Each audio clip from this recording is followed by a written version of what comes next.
Юго-запад Франции. Регион Аквитания. Департамент Дордонь. Исторический край Черный Перегор.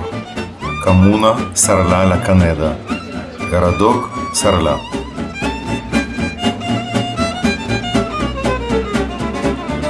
Когда планировали поездку, мы решили, что именно с этого уютного городка начнем путешествие по Дордонии. В этот день недели, в субботу, Сарля превращается в большой рынок деликатесов. На прилавках десятки сортов местных сыров и колбас. Из них нужно выбрать несколько на ужин. Задача непростая, когда глазами ты бы съел все.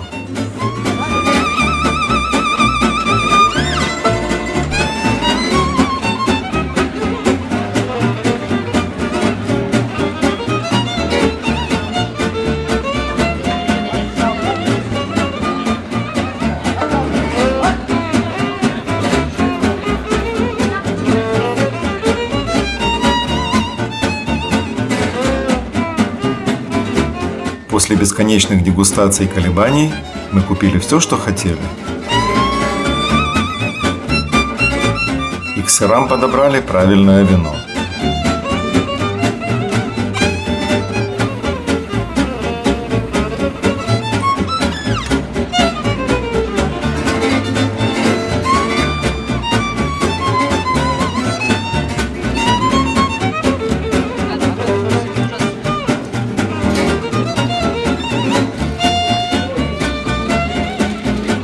Ровно в час дня навесы, лотки, продавцы и покупатели вдруг исчезли, а с ними испарились и все вкусные базарные запахи. Стало тихо-тихо и скучновато. Городок потерял шарм. Сейчас единственно правильным будет пообедать в ресторане, где больше всего посетителей, где мы впервые в жизни попробуем фуагра.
Мы еще немного пофоткались на фоне средневековья и единогласно решили,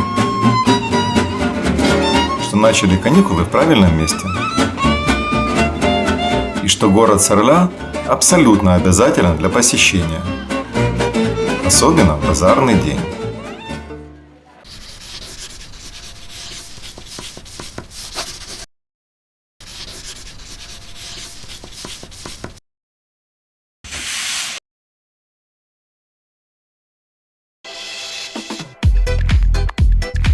Élevage du Bouissou. Élevage Bouissou. Именно так называется эта знаменитая ферма, где производят фуагра. До нее всего минут 10 езды от Сарля. Это самое подходящее место, чтобы узнать, как обычная печень за несколько месяцев превращается в золотую, если учесть ее продажную стоимость после изъятия из гусиного брюха. Нас встретила Натали.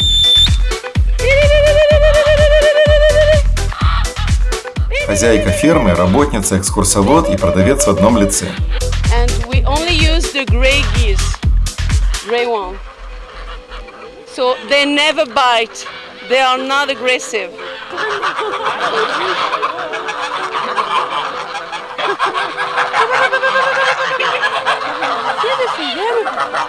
Вы просто приезжайте сюда, как мы вечером, погуляйте с ней по ферме, и она раскроет вам все секреты производства фуагра. Процесс принудительного питания называется гаваж. На завтрак, обед и ужин птицам подают кукурузу, около килограмма в день. После еды они лениво отдыхают в стойлах и даже не желают двинуть крылом. Меньше чем через месяц такого курорта гусь удваивает вес, а его печень увеличивается в 8-9 раз и весит в среднем 900 грамм. Это Денис, второй из 2 работников фермы. Он – главный кормилец гусей и Наташин супруг в нерабочие минуты. Натали утверждает, что в природе гуси без конца едят, чтобы отрастить большую печень. Она, скорее всего, становится источником энергии в длинных перелетах. Так что речь не идет о болезни печени, а о физиологическом ожирении органа. Еще Наташа говорит, что французы в жизни бы не стали поедать больную печень. Исходя из сказанного, коварные противники гаважа ставят под угрозу существование одного из самых изысканных деликатесов. Бесплатная экскурсия заканчивается в магазинчике, где нужно попробовать и можно купить фуагра. Стоит она немало, но она того стоит. Мы, разумеется, не отказали себе в покупке и пришли к консенсусу, что решение здесь побывать было совершенно правильным.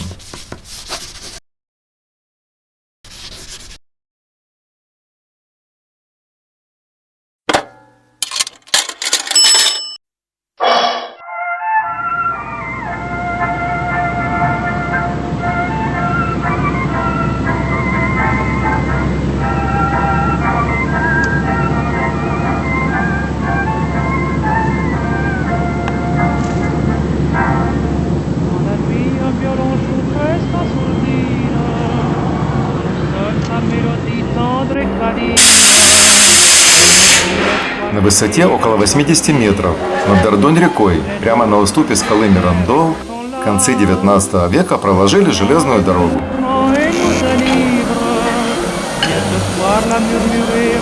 Трудно в это поверить, но по ней перевозили не лес, не уголь и не людей, а еще один французский деликатес – трюфеля. Именно поэтому дорога называется трюфельной. Потом, очевидно, все трюфеля съели, и дорога перестала функционировать. Но добрые люди ее восстановили.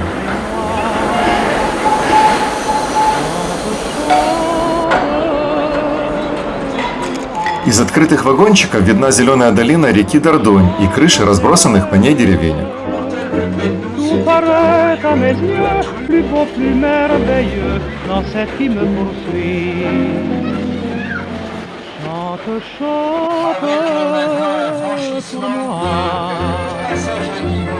Dans cette nuit de rêve, la douceur d'une voix qui a bercé mon émoi.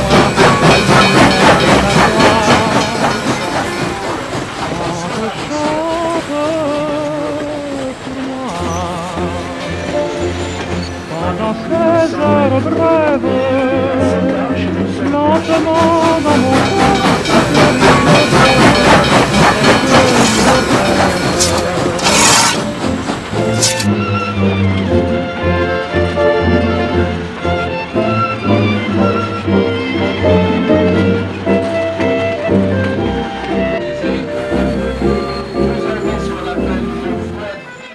Сегодня прогулка на старинном паровозе стала одной из известных аттракций региона.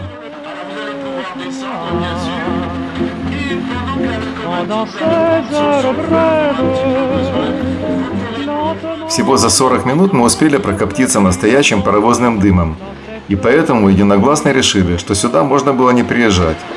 Но все же хорошо, что приехали.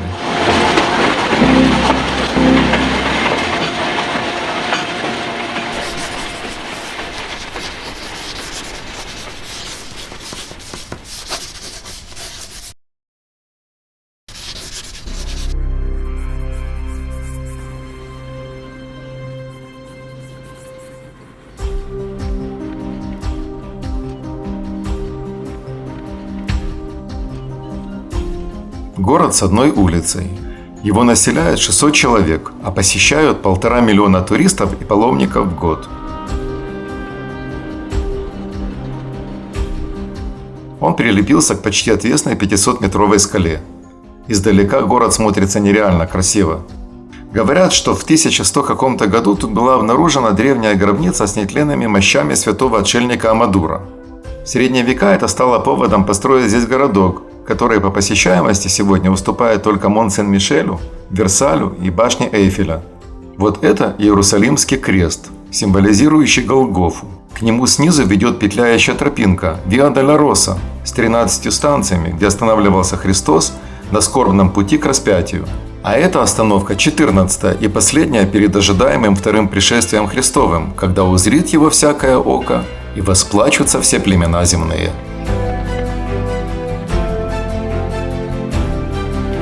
Это какая, 11-я?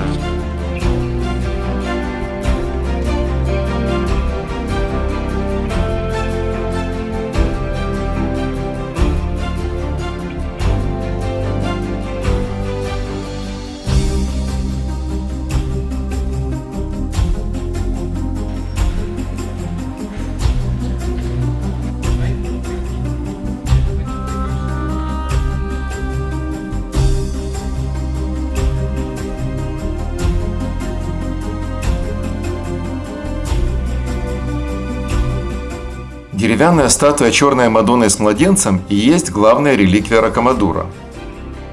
Именно она своей магической силой притягивает сюда со всего света толпы грешников, жаждущих покаяния. Судя по всему, их поток никогда не иссякнет. Недалеко от Мадонны находится крипта с останками святого Амадура, именем которого по одной из версий и назван этот город. Когда-то паломники, стоя на коленях, поднимались в церковную часть городка по 216 ступеням этой лестницы. Наверное, это было обязательным условием для получения справки о посещении этого места и диплома пилигрима-отличника. А мы просто спустились по лестнице вниз на единственную улицу нижнего яруса – Гранд-Ру. Понятно, что именно здесь находятся все лавки и ресторанчики Рокамадура, прославленного не только мощами святых, а еще красотой и вкуснейшим козьим сыром, который называется так же, как и город.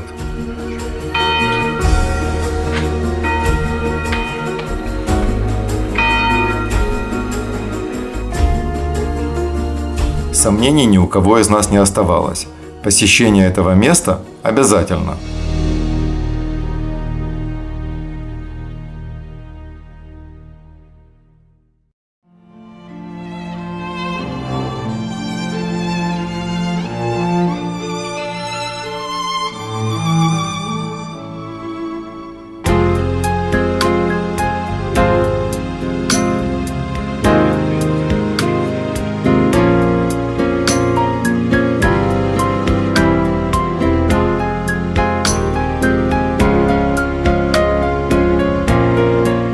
В этом самом месте, где дергается красная стрелочка, святой Мартин поспорил с Люцифером. Люцифер потерял контроль над собой и со злости сделал топ копытом такой страшной силы, что разверзлась в земле дырища глубиной аж в 103 метра.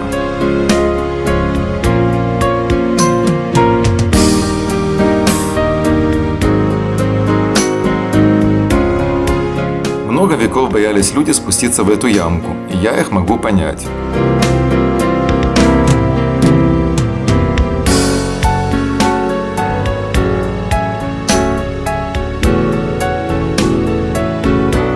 А когда в конце 19 века все же решились, то обнаружили на дне ее самую большую в Европе пещеру. А еще подземную реку длиной в 40 километров, несколько озер и массу сталактитов и сталагмитов, один из которых 60-метровой высоты называется Большой подвеской.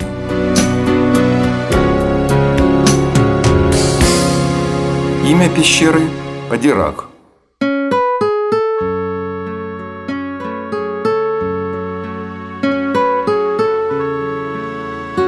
Лично меня это место одновременно и восхищает, и ужасает.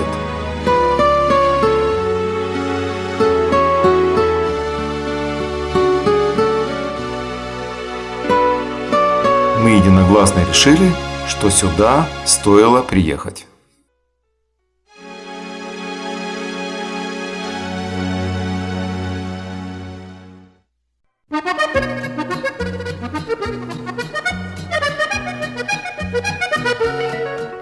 Брисак занимает почетное место в официальном списке красивейших деревень страны.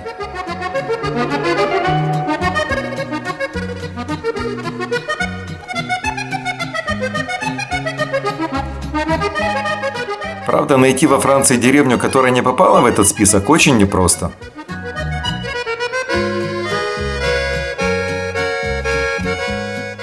Поселок выстроен на высоком холме над долиной реки Дордонь.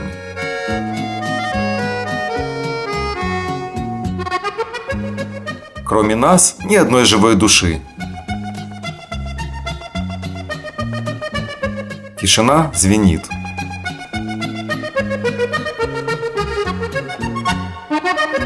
Ходи себе, фотографируй и думай о прекрасном и вечном.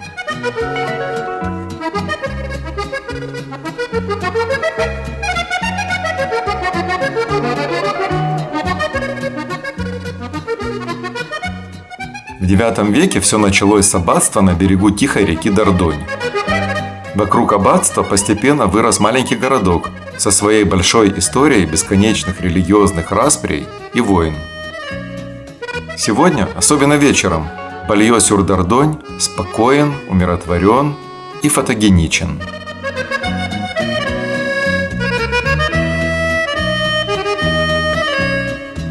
Мы не планировали тут побывать, да и время было предзакатное, и голод уже был не теткой. Но звезды расположились особым манером, и мы отклонились от маршрута. Спонтанность, как правило, нас еще не подводила.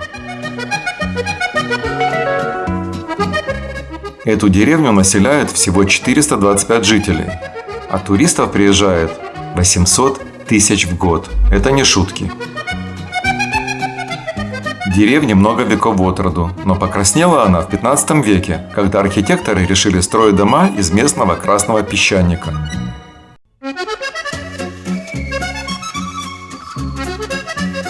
В свете заката это место выглядит по-неземному красиво. В этот час в колонии вообще не было туристов. Но ресторанчик еще был открыт, и мы очень вкусно и обильно поужинали.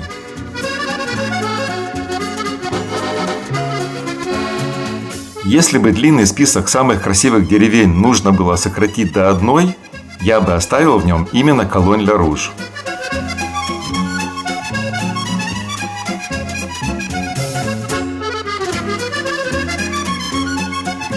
Сомнений быть не может. Красная деревня – очень обязательное для посещения место.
Trois nuits à ne pas dormir, cesser de le dire, rien n'est jamais vraiment acquis. Croire en des trucs sans prendre la peine d'y réfléchir, se parler de plein de choses mais sans jamais vraiment rien dire. Ля Рок-Гажак заслуженно входит в список красивейших городов Франции. Правда, можно ли назвать городом местечко, населенное 4 сотнями жителей и площадью в 7 квадратных километров? Ça doit changer mais ça ne change jamais. Malgré tout ça c'est pas fini. La vie continue et pourtant difficile de la... Тем не менее, место очень живописное и идеальное для фото.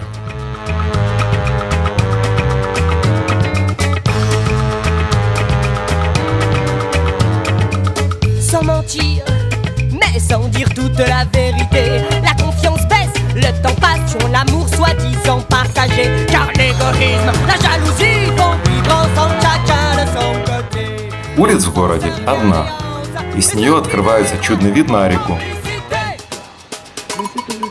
Malgré tout ça, c'est pas grave. En tout cas, А вид на Гажак с реки еще более впечатляющий. la terre ne s'arrêtera pas, la tournée pour autant. Et que faire si on la pète? La vie continue maintenant. Hey, hey, hey,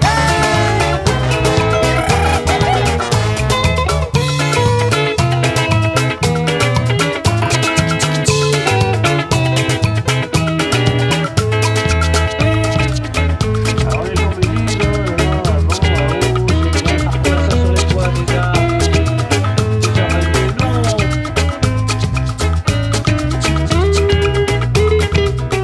Мы все согласились с тем, что в Гажак ехать 100% необходимо, а прогулка на кораблике по Дордоне – главная и обязательная аттракция этого места. –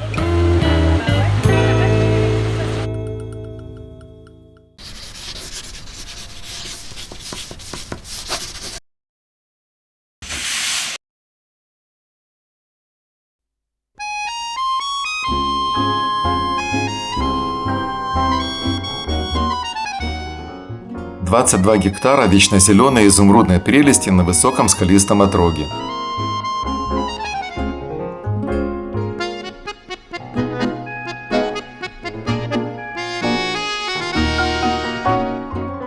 Трехсотлетний Маркисак – один из самых красивых садов во Франции, а следовательно и в мире.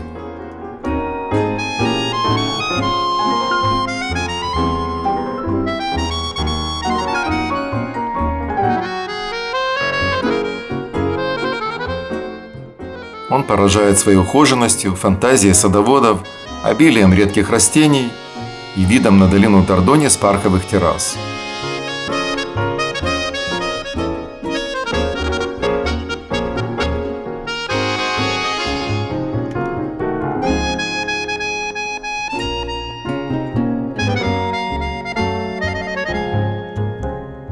Нам всем показалось, что мы не зря провели здесь несколько часов.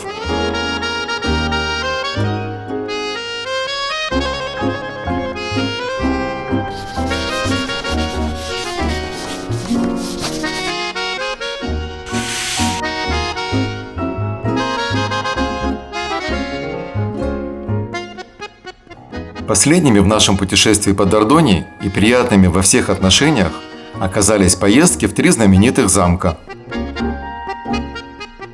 Кастельно, Бейнак и Атфор.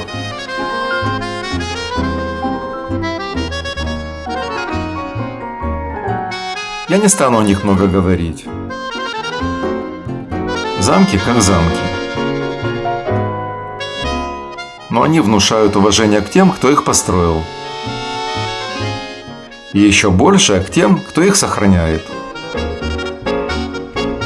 Думается, что стоит в них побывать и потом не жалеть, что не были.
Дордонь, на наш взгляд, это одно из самых красивых, тихих, уютных, доброжелательных и, разумеется, вкусных мест на земле. Завтра мы переезжаем в Каталонию, а там прохладное море, ласковое солнце и любимый Сальвадор Дали. Вот, пожалуй, и все. Мое личное огромное спасибо нашей сплоченной компании за, как всегда, чудесные каникулы.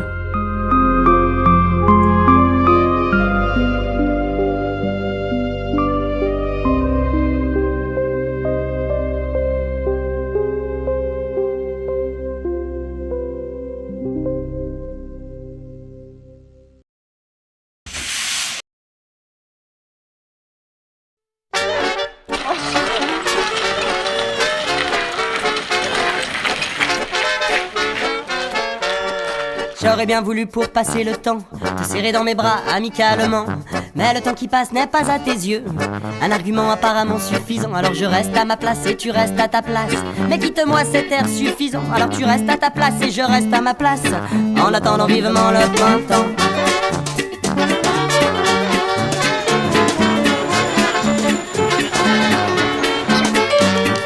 J'aurais bien voulu t'enlever en voyage, une croisière de rêve au pays des mirages. J'ai cherché un paquebot, c'était la galère. Les rames étaient trop courtes pour atteindre le niveau de la mer. Alors je reste à ma place et tu restes à ta place. Je ne voudrais pas avoir l'air suppliant, mais si je reste à ma place quand tu restes à ta place, à l'automne on attendra le printemps.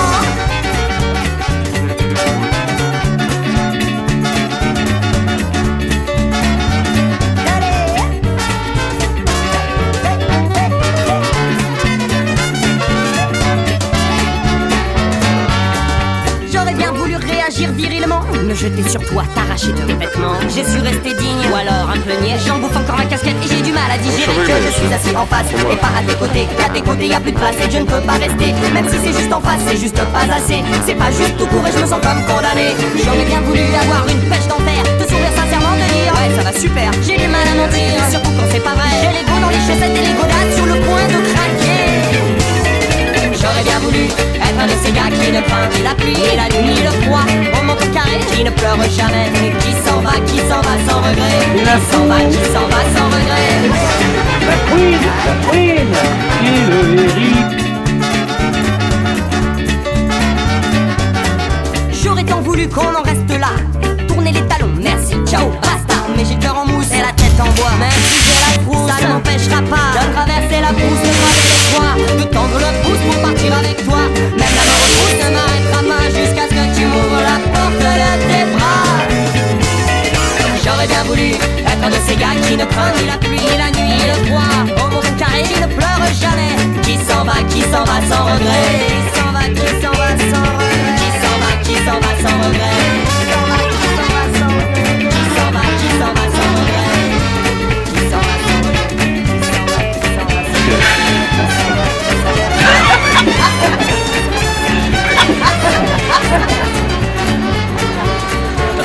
En allemand, c'est pas possible. Non, unmöglich.